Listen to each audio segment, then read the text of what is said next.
Well, Democratic State Representative Gloria Johnson from Knoxville throwing her hat into the ring in the U.S. Senate race this week.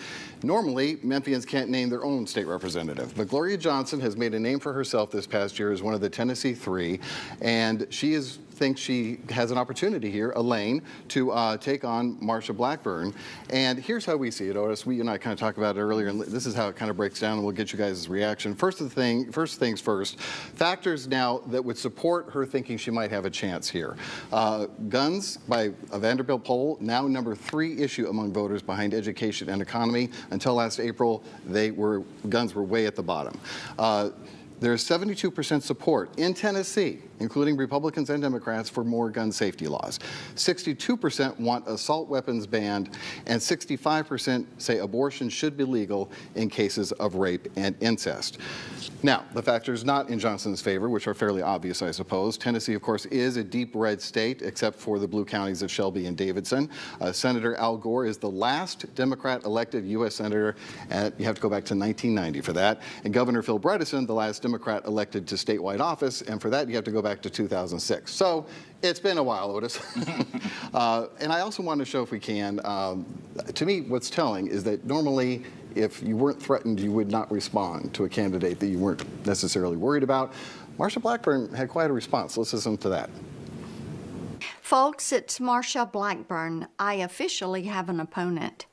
She's a far-left Democrat, she's as woke as they come, and she knows all the liberal bigwigs in Tennessee. Frankly, my opponent is a direct threat to our way of life, so I'm asking you directly to make a meaningful donation to defeat her. All right, it's on. Yeah, I haven't heard so many dog whistles since I was at the kennel. This was outrageous for her.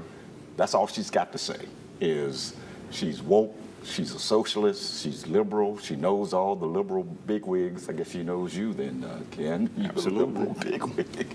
I just think that, granted, Tennessee is a solidly red state, and Marsha Blackburn, it favors Blackburn's reelection.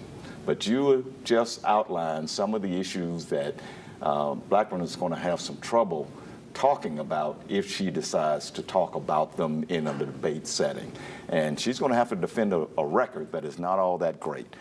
So I'm looking forward to this race. It's going to be tough for Gloria Johnson, but I'm looking forward to this race because this is going to be different from the Phil Bredesen race in 2018 because of the dynamics involved. A lot has changed in the state, and Johnson responded to Blackburn's video there, saying she's being a bully again.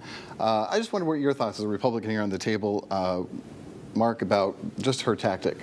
Aren't there more important issues that could have been discussed than where we went here in this video? Well, you're probably right, Richard, but I think with the issues we're talking about abortion rights, we're talking about gun rights, and we saw the special session in Nashville recently. I think State Representative Gloria Johnson, if she stays in this race and really does pursue this, I think it will get national attention. We'll be on every national news over this race. If it was a typical state representative that was not a part of the Tennessee Three, I can't even imagine we'd be talking about it today because of Senator Blackburn's strong support over the years, but because there's a lot of unrest in Nashville about guns. We're coming off this last session. I think this is going to be probably one of the most negative campaigns you've ever seen from both sides. Reverend Whalum, her likability, favorability ratings, talking about Senator Blackburn, are still above 50%, but they have been declining since she's been in office. Well, I've never been a fan of Senator Blackburn, but, and I love to say her last name, but here's what I think is going to happen.